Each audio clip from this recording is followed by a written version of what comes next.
Do you love the ocean so much that you would stop your successful career in marketing and brand marketing to follow and pursue a diving hobby to make it into a career in a startup of doing something good for the ocean?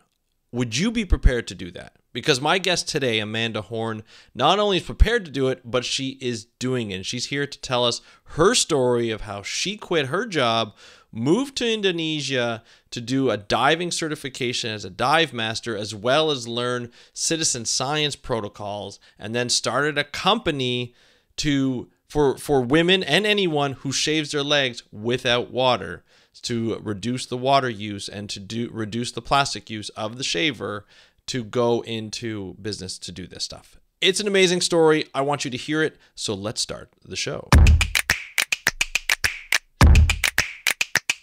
Hey everybody, welcome back to another exciting episode of the How to Protect the Ocean podcast. I'm your host, Andrew Lewin. This is the podcast where you find out what's happening with the ocean, how you can speak up for the ocean, and what you can do to live for a better ocean by taking action. And today we are talking about people who are taking action, in particular Amanda Horn, who is someone that I met online. I heard her on a podcast, and I was like, hey, I really love what you're doing. She was talking about her startup. And I was like, I love what you're doing. Would you be interested in coming on the podcast to talk about it? But I really reached out to her because she was in my area physically. Like, she was in the Toronto area. And I said, hey, well, by the way, you sound Canadian. You look like, you talked about being Canadian. Whereabouts are you? I'm in Burlington, Ontario. She goes, you know what? I'm in Burlington, Ontario. I was like, oh my gosh, this is awesome. Someone who's doing something for the ocean that's also in Burlington, I have to meet. And so did she. Thought the same thing. We met.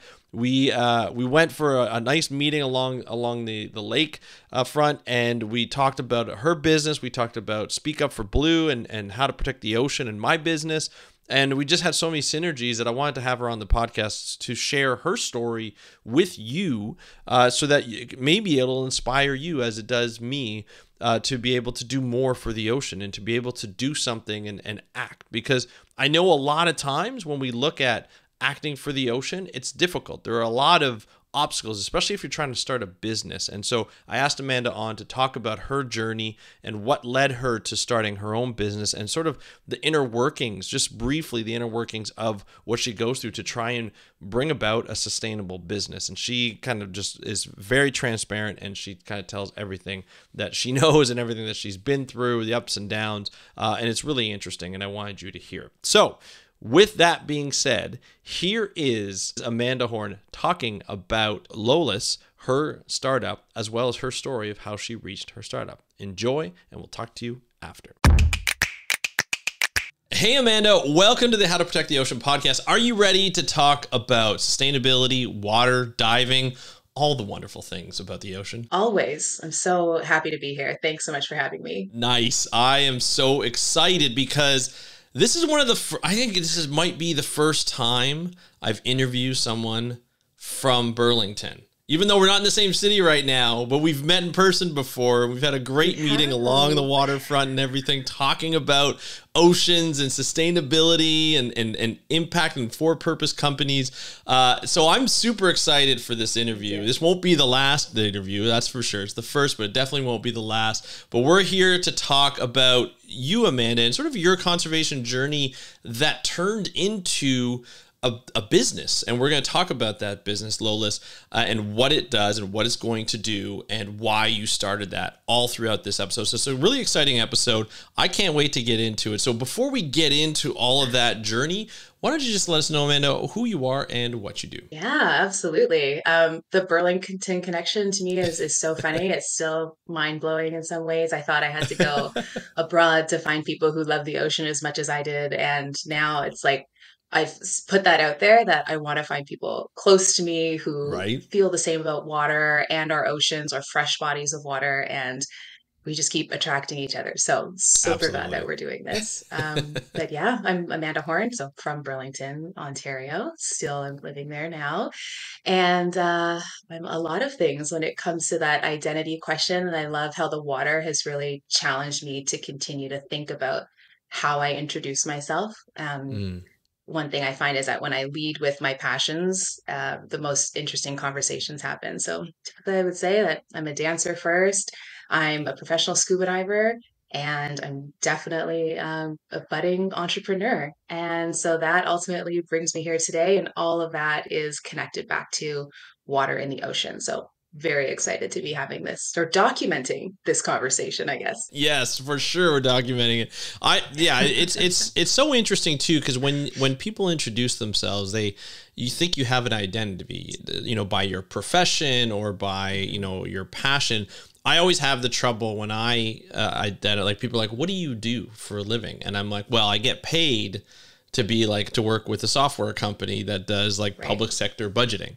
But I am Mhm. a marine biologist. And so I usually Love it. lead with marine biologists, and I just say I pay my way by having another Right. job, and I That's podcast at night, right?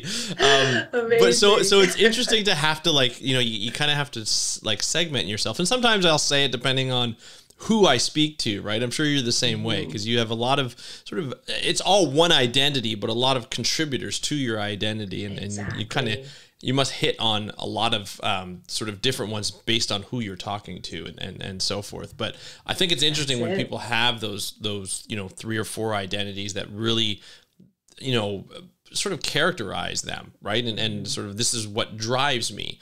And so I kind of want to start at the beginning. Growing up in Let's go back. Burlington, yeah, Yeah. growing up in Let's Burlington, go how back. did you get interested in the ocean? Like, what attracted you to the ocean? Or Ooh. was it right at the beginning or later on? Hmm. Um, I feel like my earliest memories of the ocean are going to Florida with my parents and my younger brother. Right. Clearwater Beach is a beach Mm-hmm. that comes to mind. Yep. I think I always just loved playing in the sand and being in the waves. I don't recall ever being afraid of water, Mm, which is something that's really interesting because a lot of people I talk to now who are in conservation, who are in ocean science, they didn't always start out with a positive relationship to water. So I think that's one of the most beautiful true. things that we can learn is that it is possible to change that relationship, to learn to love, whether it's the ocean or fresh bodies of water. But I would say that my most pivotal, like I guess, foundational memories would be up at our family cottage on Skeleton Lake, so in Muskoka. We Mm-hmm. spent, 2, 3 weeks out of every summer up there. It was the cottage that my grandfather built, alongside all of his cousins at the time who had bought property next to each other. So it's just like our second home, and it's just his legacy that lives on today because it's now, I guess, 4 generations who Wow.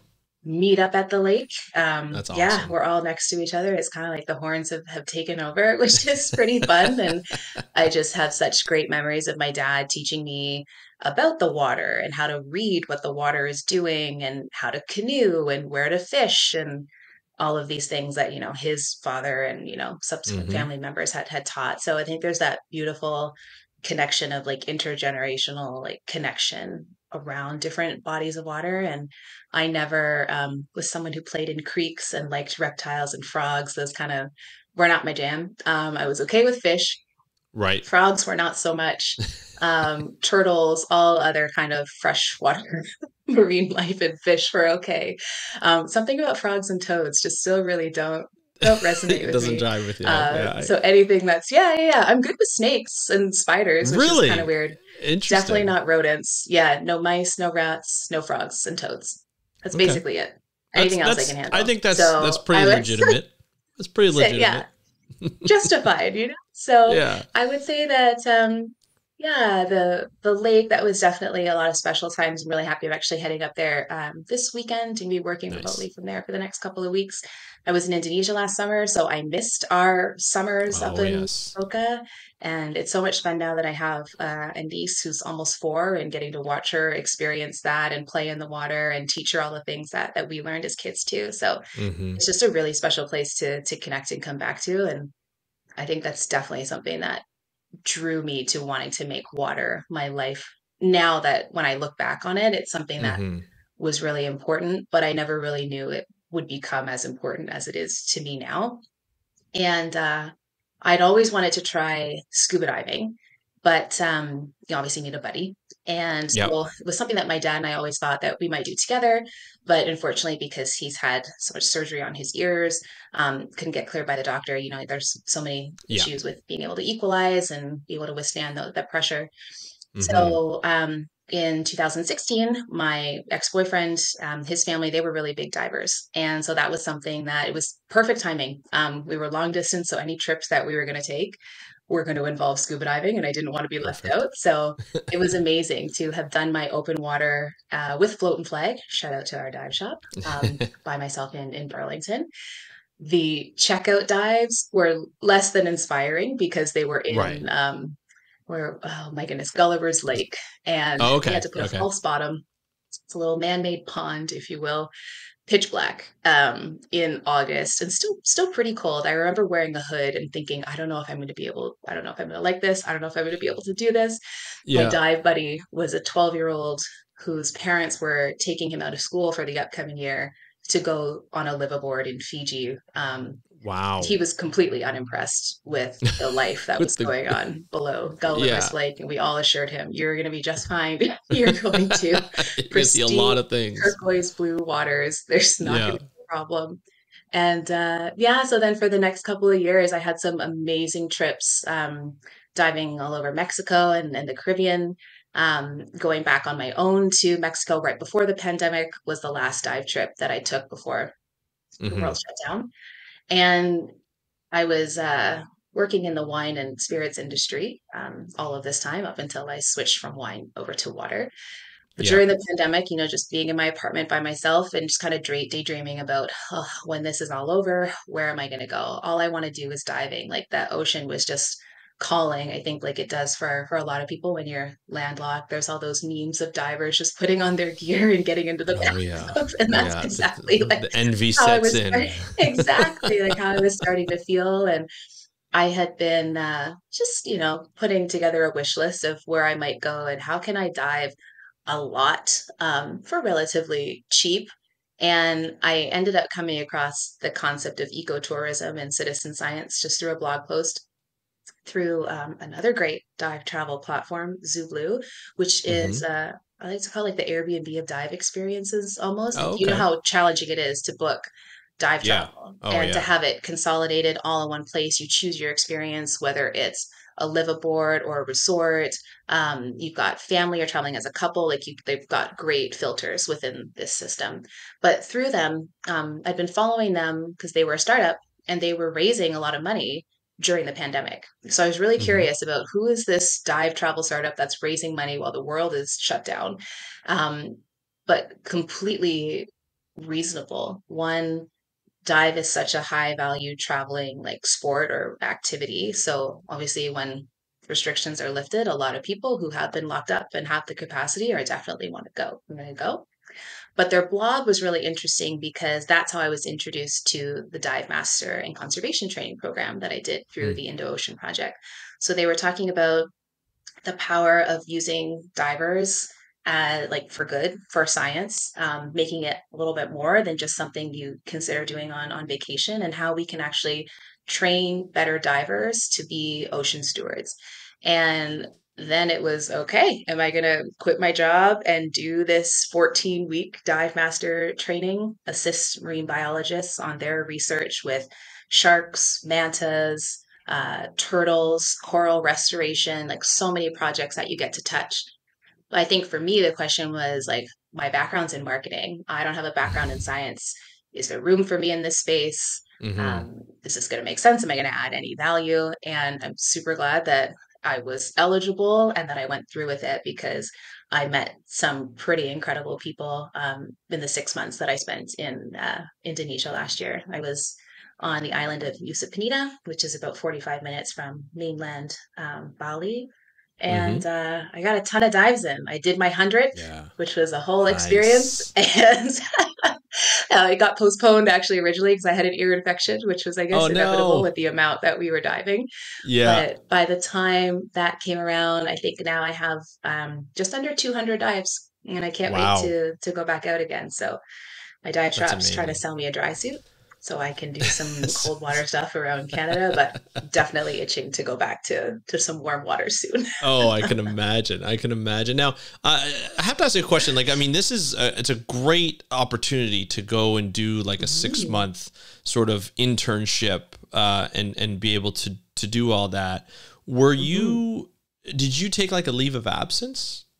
Like at this point, or what? How did you? Because a lot of people are always wondering that, right? It's like, can I do a 6-month tour and do this kind of thing? Even not just necessarily as a scientist trying to get experience, just as somebody who wants to volunteer, maybe take half a year off and then go do it. So how did you sort of plan for that, and what was the process for you? Leaving your corporate job marketing wine, you have to prove that there's a connection between wine and diving. And I think I was pretty convincing because now people are cellaring their wines under the sea. So with the level really? of like collectors and luxury wines we were working with, it's totally valid that I could have come back. But I think I knew at that point that I was going to be starting Lolis, my blue beauty business, which tied to ocean conservation. So there was a bit of a self-discovery, deciding that, are you going to make this move into entrepreneurship now, and what does that look like?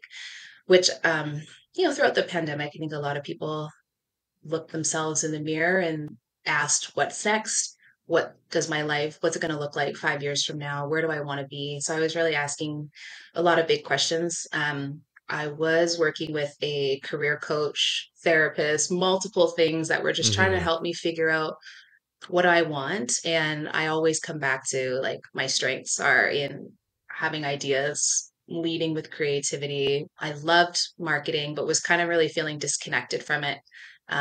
Selling wine and I guess pushing alcohol sales. And as much as it was still very much driven by taste, and we were doing a lot of great luxury like dinner experiences, when it was super challenging to feel creative in that space during the pandemic. And as much as I'm grateful to have had a job throughout, that's definitely what afforded me the ability to take time off of work and decide to go out on my own. But it is a decision. You have to decide that you're ready to jump into something new, to be so clear on the vision and what's next, and decide to sell that to not only yourself, but to everybody else. So the leave of absence did not get approved, for which I was also very grateful, because I don't really think after being away, I was like, there's no way I would have been going back without feeling like a crazy ball of stress. And so I just decided, I was going to take this leap. I was going to take these months, and I was going to call it research for my sustainable beauty company, which it was. The connections I made, like in meeting with the scientists and conservationists and just understanding like, what does this world actually look like, taught me so much. And it was just complete validation that I was making the right move. And super funny, because a couple weeks ago, I was in Newfoundland speaking at the ORCA conference, which is the Ocean Research in Canada Alliance. And I was making a couple updates to my deck, just sitting in the lobby after the first day had ended, just based on some great conversations I'd had with people. And I hear somebody call my name, and I look up, and I'm in Newfoundland, so I'm not expecting to see anybody that I know who isn't already at this conference. And it's the HR director that I resigned to a year ago. Oh, you're kidding. The one that I sent my request for a leave of absence. Yes. Saying that providing I don't get eaten by a shark, you can expect me back in September. There's a connection between wine and diving. People are cellaring their wines under the sea. And we had a good relationship. So he laughed and he thought it was great. But I could not believe that he was standing right there in front of me with the rest of the executive leadership team from the company that I had just left. So it just felt like this really crazy serendipitous moment. They were just like, what are you doing here? So was he at the conference? Oh, on a market visit for something completely different. Yeah. So they're there on a market visit to visit the sales reps and go to all the NLC, like the liquor stores, and, do merchandising walks and meet with the customers. And yet I'm like, oh, I'm at the conference downstairs. They're like, what's the conference for? I'm like, the ocean. That is So I just so I'm funny. marketing water now, you know? Yeah. It's just very funny. And they said that they didn't want to give me a leave of absence because they just didn't think that I would come back. They're like, she's going to Bali, she's gonna go diving, she's gonna fall in love, she's never gonna come home. So we gotta start looking for somebody else. That is hilarious. What are the odds too? Did he was So like weird. was he not surprised when you were speaking in front of sort of like an ocean research body? And he's probably like, well, I guess I the 6 months worked out, right? That's exact. So I was like, you know what? I did. I turned this into something that makes sense for my next step. So again, just Perfect. another step of confirmation that I'm, Yeah. swimming in the right direction for ocean puns. There's a difference between um recreational diving and science Mhm. diving.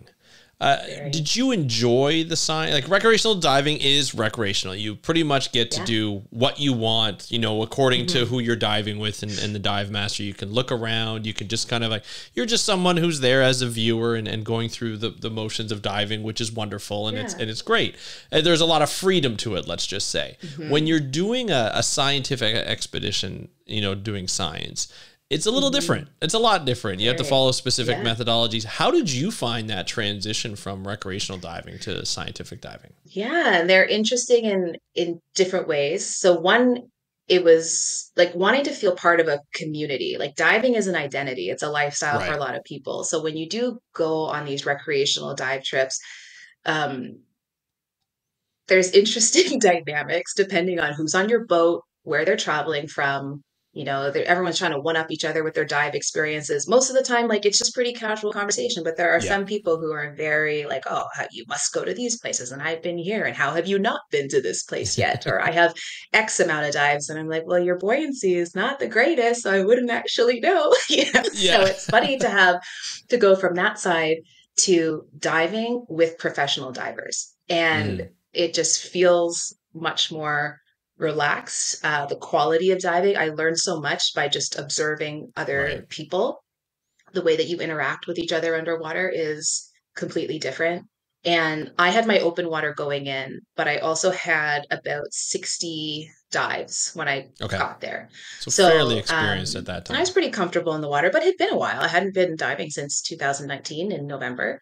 And Right. so going through the training, moving through advanced, doing rescue, that was the turning point for me. My own comfort level in the water just radically changed. And now you're learning to deploy your SMBs and, carry equipment with you. And that's the Hmm. biggest thing is in order to be a scientific diver, you have to be a good diver first. And so Right. doing simultaneously your dive master training where what I didn't realize I was going to be a professional scuba diver after I did this. I was like, I just want to dive for 90 days straight and then we'll see what happens after that. But it was really intense and they reminded you of that every single day. Like it was a job. And Yeah. so going out, the first couple of dives and you're on different tasks. So one for me, I have a photographic memory, but I was also way worse than I thought I would be at fish identification. I was much better at coral. So Okay. Well, really? that was fun. Better than Yeah, but fish. there That's it was interesting. much Okay. I think it's a word association thing. I'm really Mm, strong in linguistics and language, but not so like I have a different kind of photographic memory. I'm learning all these things about myself. gotcha.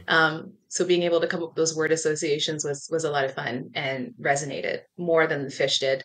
Then you learn it, you figure it out. But Hmm. they wanted the data they collected to be so polished that it could be used towards their publications. So really rigorous training standards to make sure that you were prepared before they put you on any assignment.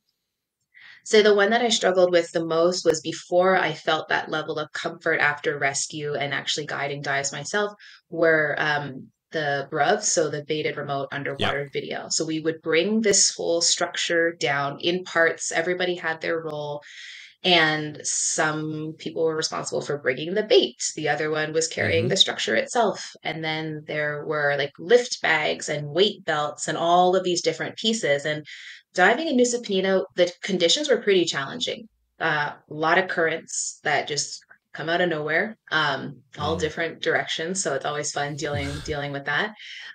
Yeah. But learning navigation, how to deploy something like that, and then recover it while managing your air consumption and Mm. minding your buoyancy and working together as a team underwater. That was the shift. It was this idea of, oh my gosh, this is now the coolest office that I've worked in. I'm working underwater. It was so Right. different than, you know, being in an office. And so then, A lot different. Not a but cubicle, that's for also sure. It's a big ocean. it's definitely not a cubicle. It is not small. And then when you come from the boat, up onto the boat, like there's still data there's Hmm. everything you've got to record. We are doing like salinity tests and O2 and like running all of the water quality pieces and bringing all of that data back and making sure that it's logged. The I would say the hardest one, just because my attention span sometimes is just not great. Right. When you're watching, you have to rewatch the footage from the Mm. bruvs. And depending on the site, there's not a whole lot going on. Or it's just like a Yeah. trevally every 5 seconds. And you're like, okay, there's another one. There's another one. And you're Yeah. waiting like for something cool to show up. And the Indo-Ocean Project has many sites now. The other one that was in Bira was a heavy shark population. So Okay. their bruvs, like every five Yeah. seconds, there's like a black tip. There's different sharks going by. Yeah. It was pretty Um, exciting. we had like wobbegongs and like other kind of cool, Mm. more like nurse sharks, like more subdued.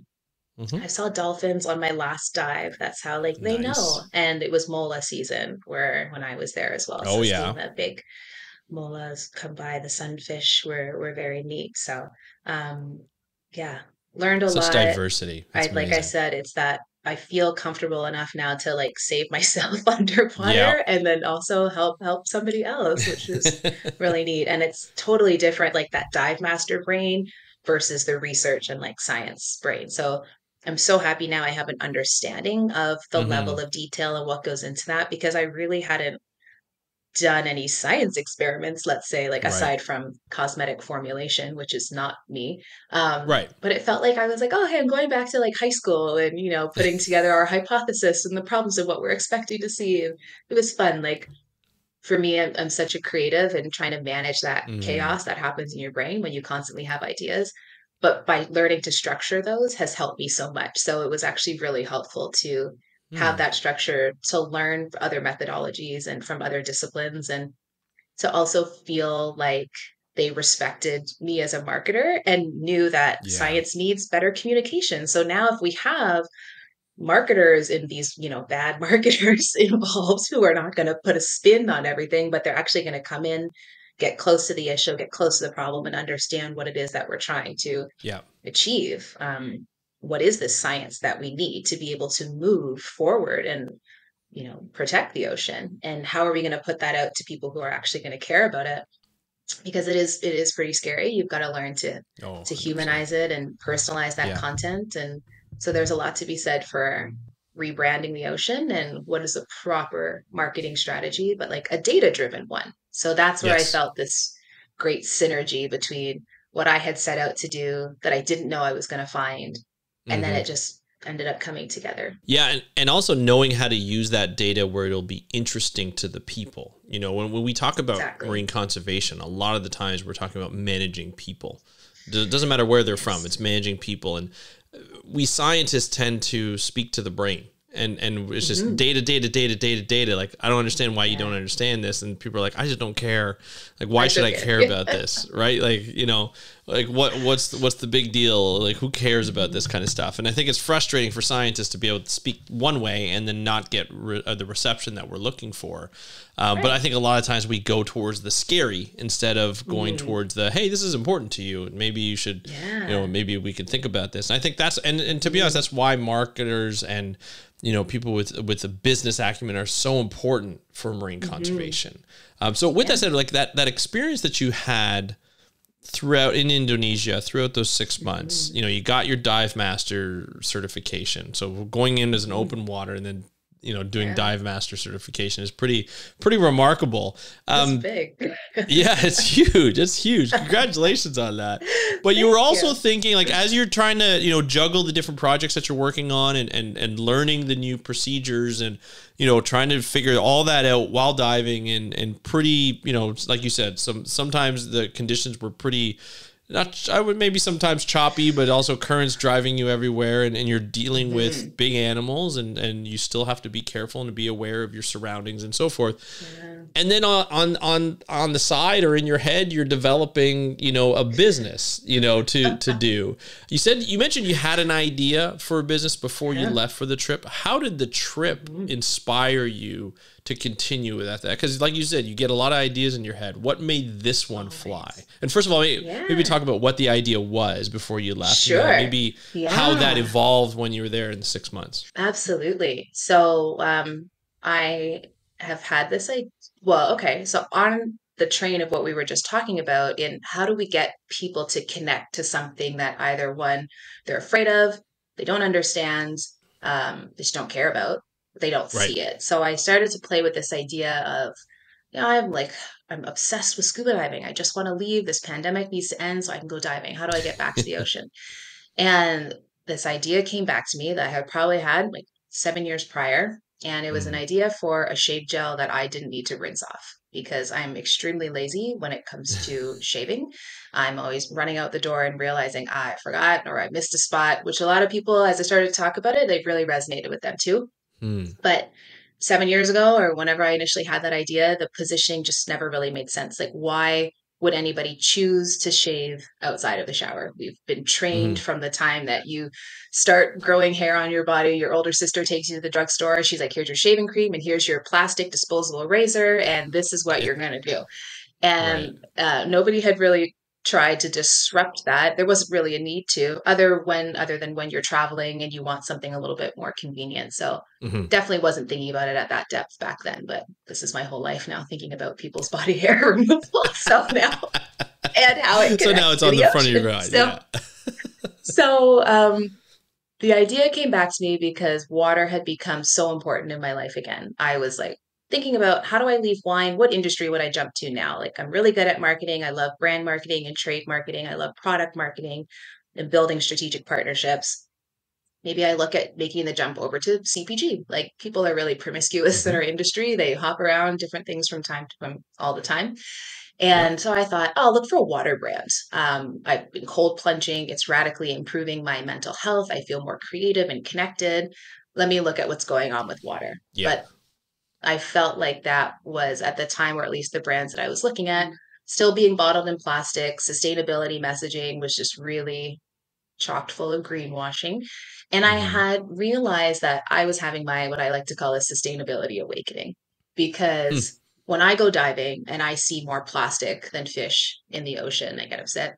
Um, on the dive sites where they are watching you like a hawk to make sure that you're not putting on sunscreen that isn't approved by them, Right. they won't let you in the water because it's going to pollute the Yep. water, specifically Destroy the cenotes in reefs. Mexico. They're really, really conscious of that.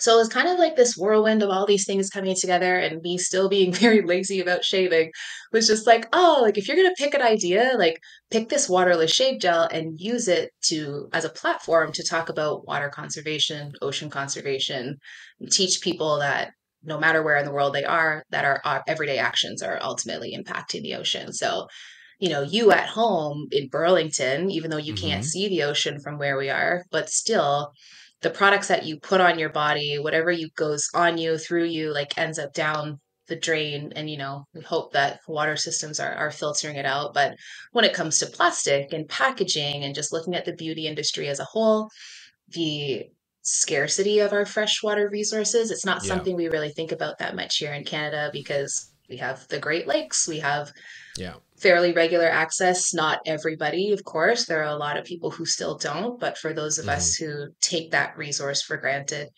and if you look at any product in your bathroom, like most likely you will see like the first ingredient listed is water. So it's about using this idea of like, can we use less? And what we do use it more responsibly. how can I design a more sustainable packaging option? What kinds of other trends and conversations are being had in the beauty space? What are consumers doing now, like post pandemic? Are people like shying away? Are they going back to salons, or are they taking control of their personal care and grooming Mm-hmm. rituals? And it was just this combination of like, yes, yes, yes, yes, yes, all of these things. And so I decided, okay, to one, make myself feel better about the fact I was about to quit my stable corporate job and decide to move across the world and then start a business upon coming home, or rather simultaneously. Yeah, it just was like, yeah, this fits. And so that was that decision. Formulation was challenging because how do you tell, like, one, I had started ordering ingredients off of Amazon with what I thought it might be made up of, but I said I'm a marketer and I'm not a scientist. And so my samples went moldy after about 8 days of tracking them with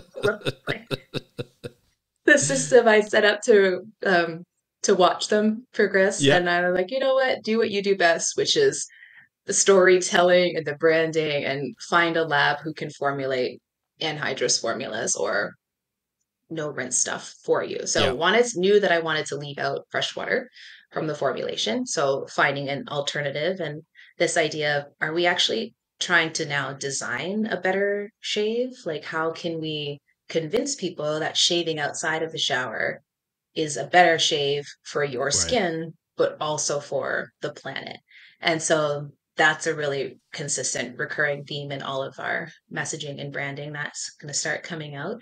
But it just feels so authentic to it. And it's the story of me and, my work taking me around the world, like whether it was just being on planes constantly while I was at Mm-hmm. wine events. That was actually where the idea first came to me. I was working with this incredible event planner, and we were doing an event at this rooftop bar in Toronto. And she goes, she's in her like just work setup attire, comes out of this fabulous dress, and she's like, I forgot to shave my legs. And I'm like, it's okay, Uh-oh. no one's looking. It's like 7 years ago, I was probably like, yeah, me too. Like, don't worry about Yeah. it. And we still talk about it today, and it's super funny. So, yeah, that's really how we got here. Working with the lab, getting samples shipped over to Indonesia was very interesting. They did it. They Because made that's it where past you were, customs, because which you were was doing all awesome. this from Indonesia, right? Doing it all remotely, yeah, by the Right. time I Oh, had left. wow. Yeah. Now, yeah. So it's nice to be back and to be close again. And the idea has Yeah. definitely since evolved as you go down that product development route. A lot changes. You start to ask different questions. Should I have considered a different application? Mm. Is it a spray? Is it a gel? Is it, what's going to work best? Which body part are we targeting? Who are we targeting? Is this gender neutral from the beginning, or are we really, really niching in on women only to just prove that use case? So a lot Yeah. of big questions.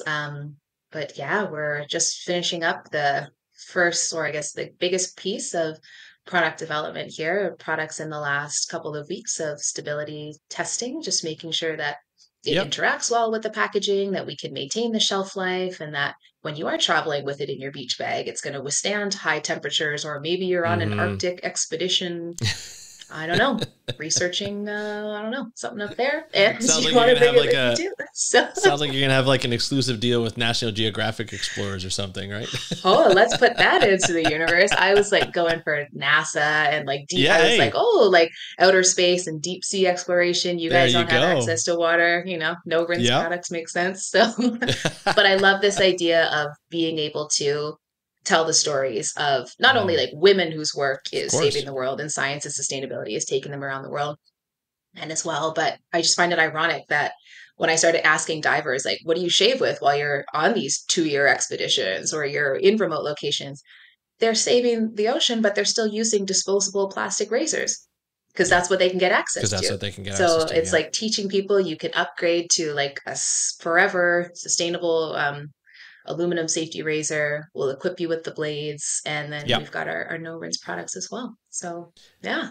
And that's always the challenge, right? When you're trying to build a company that's sustainable. You just mentioned that the challenge that divers have and people who travel a lot have is Mm-hmm. there's always products or even food that you have to get that is not sustainable, right? And Yeah. even though you're traveling around the world, even as a scientist, I mean, Yeah. you think about it, just even using an airplane is probably not good for the Mm-hmm. environment and so forth. And so there's the Totally. challenges that go with that, but there's also challenges in building a sustainable business to make sure that Mm-hmm. each step and each part of the product, whether it's the container, whether it's the Yeah. for you it's the razor and all that kind of stuff, Mm-hmm. is is sustainable, is considered like a maybe a zero carbon or what have you, whatever the certification that you Yeah. can get is for.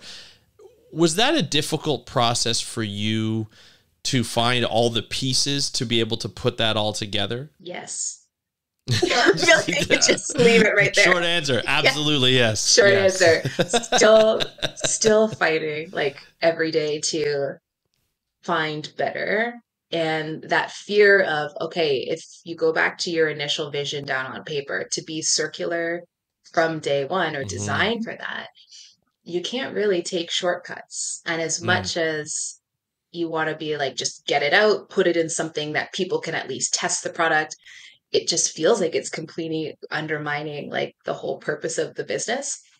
So, like, sure, yeah, it's super easy to find low minimums of virgin plastic packaging. You can find beautiful designs, super cheap, just a hmm. couple cents a piece. If you want to get anything that is made of aluminum that would be easily curbside recyclable for a consumer, you're looking at a lot higher. So now Yeah. you've got to carry inventory. And so it's this map, this mind map of what's the right go to market strategy? Who are we talking to first? How Yeah. are we putting this out there?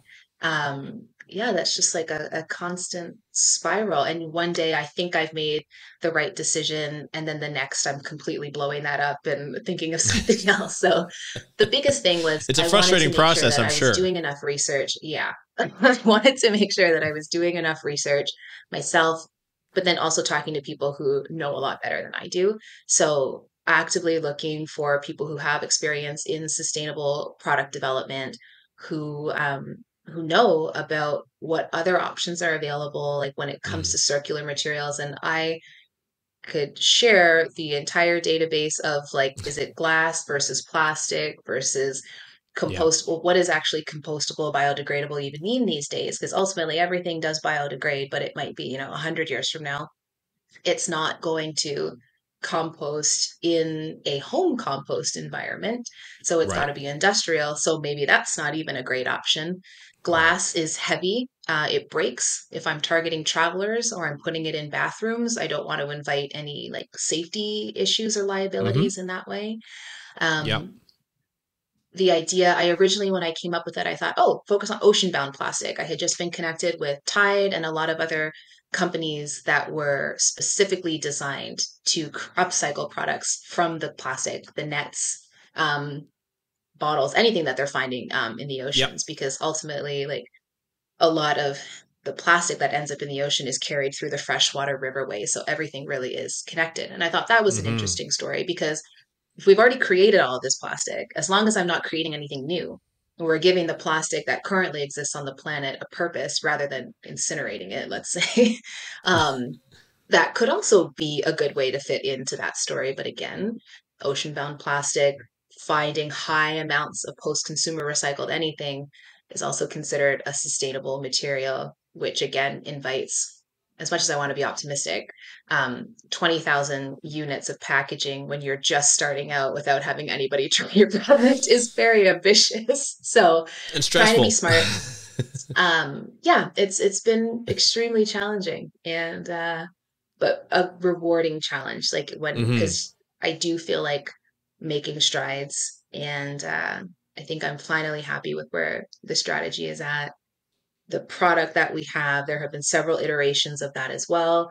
Then the question, oh my gosh, what are we going to put it in? How's it going to be dispensed?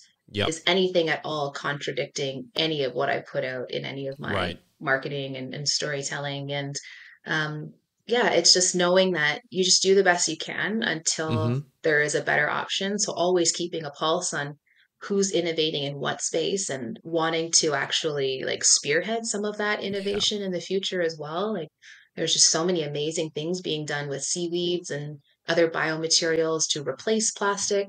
But again, it feels almost like we're redesigning the way the world operates right now. So a lot of So these have true. not been commercially tested, and so getting your hands on not only the people who have created it, but the materials that have been vetted and approved for Hmm. use and compatible with cosmetics is also a really interesting place to be. So it's Oh exciting, yeah. but limiting, but also feels like anything is possible. So it's all over the place. Absolutely, absolutely. And does your, like, following these challenges can be, like I said, could be Mhm. frustrating sometimes, can be very rewarding once you Yeah. find that piece or get close to finding that piece.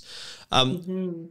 does the scuba diving and sort of the marine conservation work that you do, because you do a lot of marine conservation work, you speak in front of Yeah. crowds, you go scuba diving, you participate in citizen science, is that your motivation to keep going? Like, is that, like, if you get frustrated, because some people, might be Hmm. like, you know what, this process is really difficult to figure out. I could probably look into it more, but I want to get Yeah. started. So I'll start with this. Maybe that's not perfectly sustainable or Yeah. sustainable. But then you go diving, you'll be like, no, no, Ah. no. I should, like, does that kind of get you, like, ground you back to be like, no, no, hold on a second. I'm Yeah. doing this for another reason, not just to have a business, but to have like a for purpose and impactful and sustainable Abs- business.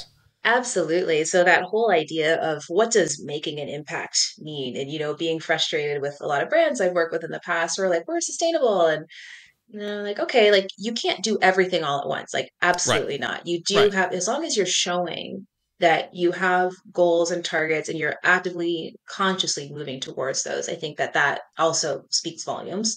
Mm-hmm. There are certain things where I might have to take that approach. I'm going to try as hard as I can to be as Yep. circular upfront as I Right. can, like from a Right. design standpoint. But there are certain things where it just is not feasible with the resources and time and that sort of thing Yeah. that you have. So um it's yeah, and like I said, it's everybody is figuring this out together, like for the first Mm-hmm. time, which is really interesting. But certainly my motivation or coming back to like the why I started, it always comes back to diving. It comes back to spending time in the ocean. It's free diving. It's the quality of the seafood that we're able to eat. That's another thing that I is always really interesting is Yeah. some people love the ocean so much that they don't touch seafood. I still do, but now I'm a lot more conscious of where it comes Yeah. from. So it's like I found my way to figure out how to live this conscious lifestyle by connecting to diving the things that I love. And the biggest piece and why I want to be like a credible ocean advocate and dive master building this business is because I want to be able to leverage other scientists and conservationists and have them be excited about being affiliated with the brand or promoting the products and using the products. And I don't want them to feel like there's a conflict between, the work that they're doing and talking about saving the ocean, but we've got Mm-hmm. microplastics and not water safe ingredients that we're using. So that was a really big moment in briefing labs and finding somebody who was not only comfortable formulating without water or substitutes for water, but people who had been really well versed in what water safe ingredients and what that actually meant. And I was so lucky again to connect in Canada. The lab that I'm Right. working with, Stoic Beauty Inc., out of Mississauga, it's a mother and daughter team. Mother's an MIT trained chemist who had been Wow. building a database of water safe ingredients throughout the pandemic, if not before. And when we connected, it just felt like I found the missing piece. And it was right Yeah. before I was about to leave for Bali. So I was like, oh, we can continue this as I'm going. Yes. And the research, the level of research they've done, because it is really not something that is well documented in the cosmetic space, like that specific water safe. There's a lot of emphasis on sunscreen and reef safe and what does that mean. And the waterless beauty movement coming out of South Korea, which I guess really started because they were seeking higher potency ingredient formulations out of Right. the idea that that would be more effective for your skin to some degree, sure, and maybe not in others. My limited chemistry degree at this point would tell you. So, but ultimately, like water has a purpose in some formulations. Like you do need it Yeah. to dissolve other ingredients, but you can definitely pull back on the amount that we're using and use those Mm. resources responsibly. So I would say that, yeah, ultimately, like if I have a low day or a stressful day or something, I can think about like why did I get started? And it Yeah. always brings me back to that. And the idea of being able to say like I've made my life as a scuba diver, just and my Yeah. work takes me around the world. I think that that's something that I'm definitely excited for. Oh, 100%. It gives you not only a cultural sort of perspective of the world, but also from Hmm. an ocean perspective, getting to see, different areas, what affects Hmm. the area, human affects the area, that Yeah. in Bali or in Canada or in the Caribbean Hmm. or who Yeah. knows, South America and wherever Yeah. life will take you in the future, you get to Yeah. see that and it kind of continues to motivate. I think it's a really good inspiration. I know every time I Hmm. go away, I'm always, I like to go away to tropical places because I like to be on a Yeah. beach and stare out in the ocean, and then I get inspired. And then you see me with my notebook Right. or even my phone and just typing away and being like, okay, these are the ideas that I'm going to bring back, and it just kind of Hmm. generates those ideas, right? It's that blue mind Totally. effect, as we all know, and Yeah. and Hmm. I think it's extremely important to have that inspiration kind of moving forward. So this Yeah. is super exciting. I know you're Hmm. still in the process of sort of creating the product and testing it out, as you Mm. mentioned, and sort of doing all Yeah. this testing. What are the next steps like for in the Yeah. next 6 months or so? Yeah, for sure.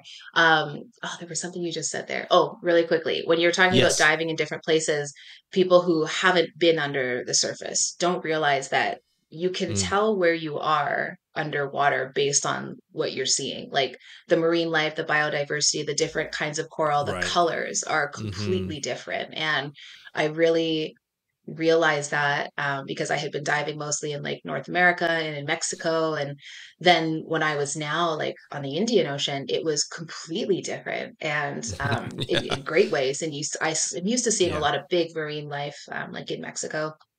And Antigua was one of the first places that I went to. I saw like sharks on every single dive. Octopus are Mm-hmm. my absolute favorite thing to see underwater. Right. Whereas, and it depended what direction on the island that you were diving in because it was very distinct and you can orient yourself based Yeah. on what you're seeing. So that was super cool to feel that connected to the water and be able to navigate in a different way.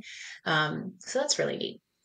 What's happening with Lolis? What a great question. So many things. So the biggest thing that I'm super excited about is this whole idea of how do we make an impact on the Canadian Ocean, coming back and Mm, realizing I don't need to go abroad to feel this connection, that I can continue to research and immerse myself in the Canadian ocean economy, whether that's on the West Coast or the East Coast, and still through fresh bodies of water. But as I was looking to solve this, how do I make an impact from day one, let's say? yeah. The biggest thing that we're going to bring to life is our partnership through Veritree, where we are planting kelp for every purchase and also integrating Cool. that as our main marketing platform, even before we are selling product. So that's a That's big awesome. undertaking. That's huge. Um, Really excited for the plans that we have over the next couple of months. So like I said, we're just finishing up that last 12 weeks of stability testing.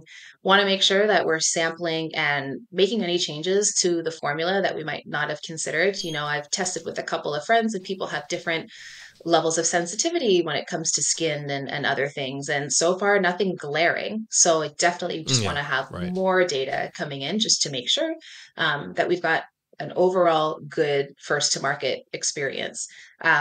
Potentially dabbling and releasing some of the other formulas that were not mishaps, or I guess great Mm-hmm. surprises. They were products that I wasn't anticipating formulating, but they were kind of Yeah. born out of this whole product development journey. So we could um, potentially be releasing more than we initially thought possible. But Nice. that packaging has definitely delayed us in going to market as quickly as we would like. But definitely excited that within the next 2 quarters, before the end of the year, Yeah. that we'll have product in hands, which is really, really Oh, exciting. that's So, exciting. but for people on this podcast, which I guess is super relevant, we are already starting to recruit our body of ocean leaders and water lovers. Like we want to be focusing on you guys as our first samplers and Love it. continuing to build future solutions that are going to make it easier for you to travel with a conscious and convenient personal care, shave routine, like what other products would we create out of that? So right now on wearebodiesofwater.com, if you are interested in learning about the ambassador, contributor, creator, or if you're a brand yourself, you want to learn about some of the opportunities that we're going to have coming up, you can head over there and just fill in a little email form and we'll keep you in the loop. So building that community, I've got my own podcast going where I am candidly Nice. sharing And that's awesome.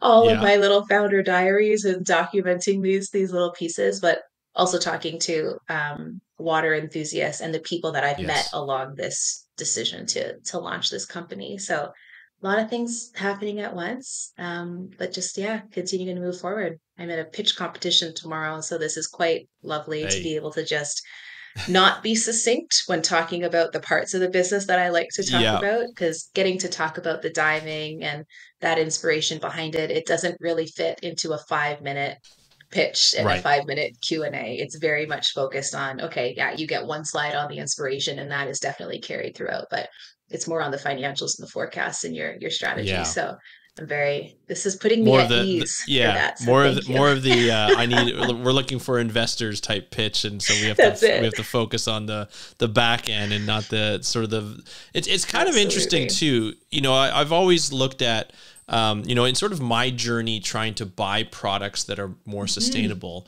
a lot of Yeah. my focus is to focus on the sustainability. So I look for Hmm. sustainability first in a Right. company, whether it's Hmm. apparel or whether it's whatever it Yeah. is, I will look at that first. But a lot of Yep. other people are looking for the quality first. Totally. And that Hmm. has to be a big factor. Like, you are taking on the sort of the burden of saying, hey, I'm going to put together a product that is not only convenient, but is really Hmm. good for the environment. But is that Hmm. your selling point? Is the environment when you make a pitch like that?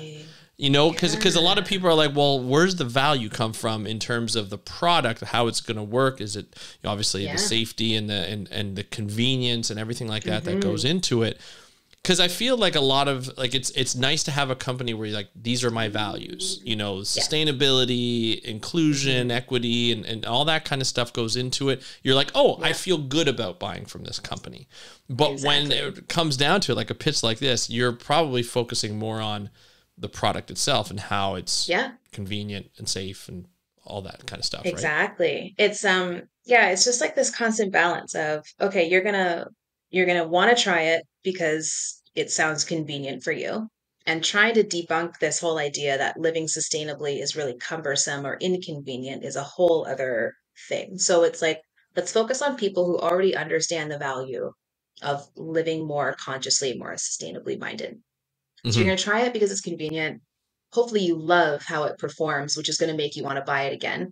Yeah. And to me, I just really hope that we get to a place where sustainability is not a competitive edge, because right now, a lot of companies use that in their we're sustainable messaging Yeah. or we're eco-friendly, which actually has no definition. And so the more you go into this glossary of marketing terms that are kind of being thrown around, it really does call into question who has actually taken the right steps and, you know, disrupting supply chains in the way that we actually design and produce and consume products. And as much as there's so much vilification of plastic and packaging and that going on, there are ways like to mitigate that. So it's not Hmm. always like the worst of everything. You kind of have to look at that whole big picture. But I would say as a consumer, even myself, I'm not going to buy something, or when I was going down this thinking journey of how is my consumer going to think, saying that it's in upcycled ocean bound plastic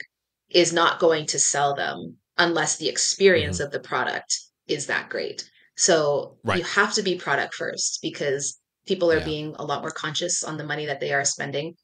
Luckily, in the category that I'm in, shaving is starting to have a moment is as a skincare, or a way to approach it. We haven't really made that connection for women so much as like Okay. shaving being the first step in your skincare routine. With men and like your facial hair and things like that, it's like there's a lot more emphasis on investing in pre-shaves or like beard Right. oils to soften and condition the hair. and then an aftershave applied afterwards. So looking at, even when I was designing the product, they're like, you can't ask it to do too many things. If you want it to absorb into the skin really well and not feel sticky, but also be a great layer on like whatever Yeah. body part you're choosing to use it on, so that there's enough slip, there's enough glide. It's actually hydrating the skin as well, but you're also dry, like you're, shaving it Yeah. off. Um, Yeah. so this whole idea of, okay, let's pivot away from that and let's think of it as the aftershave that you can shave with.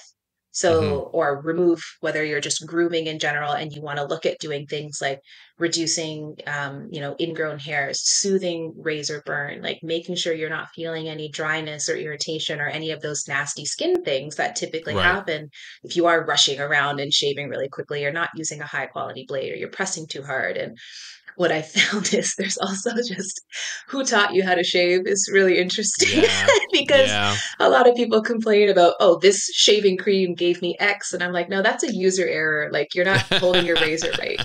So you You also want might to part make of your sure that, as people like in the internet will just it'll either blow up your product in the right way, or if hmm it ends up on the wrong TikTok with a terrible review, it could be detrimental in a completely other for one. sure. So it's like, how are we deciding to retrain our consumer?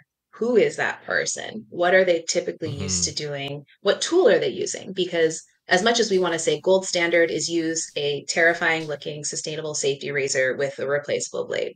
Ultimately, in the long run, it's going to be cheaper for you. But a lot of people are still really Yes. comfortable with their disposable razors or their Venus with the replaceable heads. And, they've got a forever handle, but you're still buying all the cartridges and all Yep. of these other things that are mixed material and definitely not Yeah. recyclable. So how do you actually Right. dispose of those? Again, ending up at a landfill. Yep. But it's just transitioning people slowly. If you can start to make small conscious changes in your everyday, reducing your water consumption, maybe yes, you are upgrading to a safety razor. Um, you don't have to go all the way to right away, but that's the interesting piece. And now, like with trimmers becoming super popular, people still wax. Like people are getting Hmm. laser, but you're still maintaining in between. So I was looking at, how can this be more than just a no rinse shave gel, actually deliver benefits to the skin and then, invite future or other applications. So that was kind of Yeah. that lens and that thinking. But the razor part is funny. People are like, I cut myself all the time. I'm like, that's just you. Like, slow So down.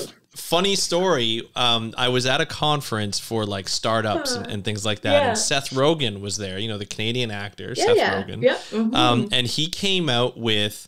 It's in Canada, so weed Right. is marijuana is legal, and he came out with a Right. strain, and part of Mm. his marketing thing was to do videos, like YouTube videos, on how to Okay. roll a joint, how to smoke a Okay. joint, and all this Yeah. kind of stuff. And one of the questions that the panel was asked, like, why are you doing this? He's like, look, we just legalized marijuana. There are a lot of people who didn't smoke Yes. or didn't use Yeah. marijuana because it was illegal, and they don't That's know right. how to use it.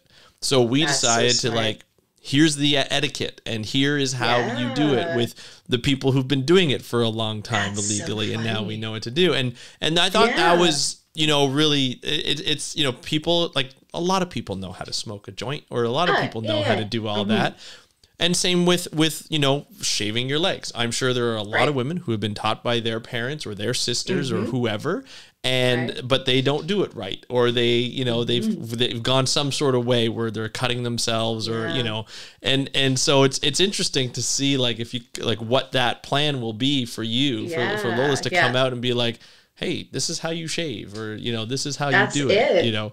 It's I think it's that really again. interesting. Yeah. It's that like, yeah, that knowledge, and in a space where Hmm. it's been such a taboo topic for so long. And I find it really funny, I catch up with family and they're like, oh, what are you working on now? I'm like, oh, I've started a shave company. And they're like, I remember the first time that I shaved and I went Yeah. to an all girls school, and they tell a whole story. And so Yep. we're capturing all of those as Oh part of our yeah. initial campaign. So Love definitely it. bringing back the advice column where people would write in their most intimate details into a newspaper and have Alice or whoever was running the column write back. So we just want to be this like shame free space for Yeah. all the things on shaving, body hair, Yeah. sustainability. There's a lot of questions. Like I'm learning something new every single day. I would not expect Right. anybody to be able to also ever know as much as there is, but Right off the I bat. think we Yeah, for avoid sure. asking questions because we're afraid of looking stupid, asking the wrong one. Mm-hmm. But yeah, just really excited to bring that cheekiness to it on I a love it. topic that is traditionally pretty taboo. And now it's just really funny. I get texts or like little side Zoom chats from people being like, I was shaving and thinking about you. And I'm like, oh, You're gonna be top of mind for a lot of the ladies and men who shave the legs, because now there's a lot of men who shave their legs totally. as well, right? And Yep. that's Yep. another, like, as much as people are like, you could target everybody as a marketer. I'm like, that's a terrible strategy. Let's prove it with one True. niche first. Yeah. But Let's I start one. absolutely, yeah, I could absolutely see evolving into a gender neutral For sure. space, Yeah. because yeah, there's a lot of Well, it's opportunity just, there, which is yeah, it's really like, exciting. So, yeah.